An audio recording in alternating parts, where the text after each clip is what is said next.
Grigory Rasputin. The name echoed through the halls of power, a whisper of fear and fascination. Born in the frozen heart of Siberia, his beginnings were shrouded in mystery. Some spoke of his early days as a wandering monk, a starets with a gift for healing and prophecy. Others saw him as a charlatan, a manipulator who preyed on the weak and the desperate. Rasputin's gaze, piercing and intense, held an almost hypnotic power. Stories of his debauchery and wild living followed him like a shadow. Yet it was his supposed ability to heal, to ease suffering with a touch, that brought him to the attention of the Russian imperial family. Russia, in the early 20th century, was a land of contrasts. Opulence and poverty existed side by side. The Romanov dynasty, celebrating its 300th anniversary, seemed unshakable. Yet, beneath the surface, discontent simmered. The stage was set for a dramatic clash of personalities and ideologies, and at the center of it all stood the enigmatic figure of Rasputin. Tsar Nicholas II and Tsarina Alexandra, the rulers of all Russia, were blessed with 4 beautiful daughters. But their happiness was incomplete. The future of the dynasty, the future of Russia itself, rested on the shoulders of their only son, Alexei.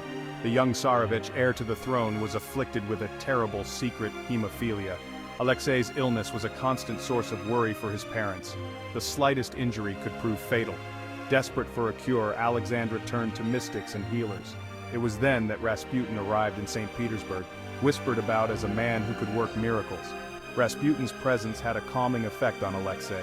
Whether through prayer, suggestion, or some unknown power, he seemed to be able to staunch the boy's bleeding. Alexandra, clinging to hope, embraced Rasputin as a savior. He became her confidant, her spiritual advisor. The bond between them, forged in desperation and gratitude, would have devastating consequences for the Russian Empire. Rasputin's influence over the Tsarina grew with each passing day. He became a fixture at court, his rough-hewn appearance and coarse manners a stark contrast to the polished aristocracy. The nobility watched with growing alarm. Rumors spread like wildfire, whispers of orgies, of Rasputin's hold over Alexandra, of his meddling in affairs of state. The Tsar, Nicholas, was a deeply religious man, but he was also a weak ruler. Torn between his love for his wife and his duty to his country, he chose to ignore the warnings. Perhaps he hoped that Rasputin could somehow hold their fragile world together. The Russian people, already struggling with poverty and oppression, saw Rasputin as a symbol of everything that was wrong with their country. He was the embodiment of the rot at the heart of the Romanov dynasty. The stage was set for a confrontation, a clash between the old world and the forces of change that were sweeping across Russia. The more powerful Rasputin became, the more enemies he made. He was a threat to the established order, a wild card in a game played by aristocrats and politicians. Attempts were made to discredit him, to expose him as a fraud. But Rasputin, it seemed, had a knack for survival. He was a man who lived on the edge, fueled by his own sense of destiny.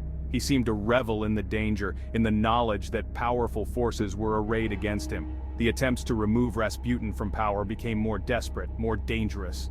Rumors of a curse spread through the court. Was he protected by dark forces, or was it simply his uncanny ability to escape danger that made him seem invincible?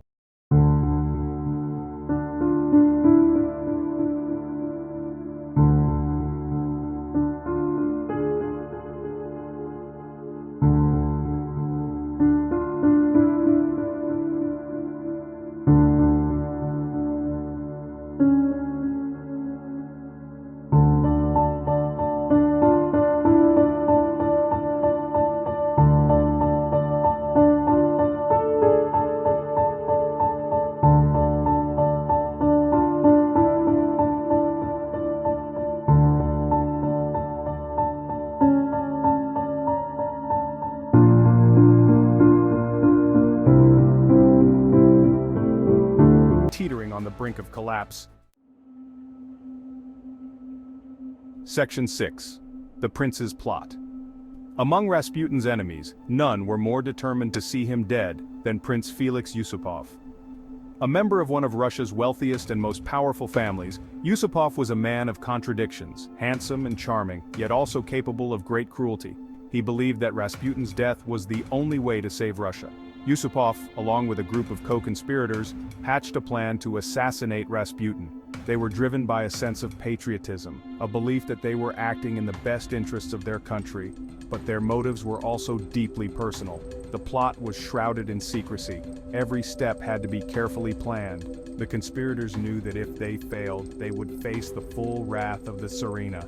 They were playing a dangerous game, one with the highest of stakes. Section 7. The Night of the Poisoned Cakes. On a cold December night in 1916, Rasputin was lured to Yusupov's Moika Palace. He was promised food, wine, and the company of beautiful women.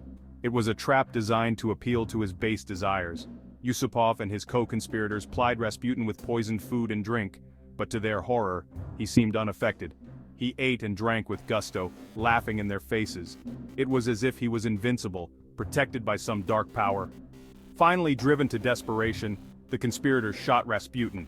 He fell to the ground, apparently dead. But the night was far from over. The most dramatic chapter in the story of Grigory Rasputin was about to unfold. Section 8. The End of an Era. The conspirators, believing their deed done, prepared to dispose of Rasputin's body. But as they moved to wrap him in a carpet, he suddenly stirred. With a roar, he rose to his feet and attacked them. A struggle ensued. More shots were fired. Rasputin, bleeding profusely, managed to escape the palace and stumble into the snowy courtyard. He was finally brought down, shot at close range. His body, riddled with bullets, was dumped into the Neva River. When it was recovered days later, the autopsy revealed that he had still been alive when he was thrown into the icy water. Even in death, Grigory Rasputin refused to be ignored. Section 9. Revolution's Shadow. The assassination of Rasputin sent shockwaves through Russian society. The Tsarina was devastated. She had lost her confidant, her protector. The Russian people, however, rejoiced. The mad monk was dead, but Rasputin's death came too late to save the Romanov dynasty. Just months later, in February 1917, the February Revolution erupted. Nicholas II was forced to abdicate, ending centuries of Romanov rule. The Russian Empire was no more. The forces of change, unleashed by war, poverty, and inequality, could no longer be contained. Rasputin, in life and in death, had become a symbol of the decadence and corruption of the old regime. Section 10. Rasputin's Ghost. Grigory Rasputin's life was a web of contradictions. A holy man and a debauchee, a healer and a manipulator, a peasant who held sway over the Tsarina herself.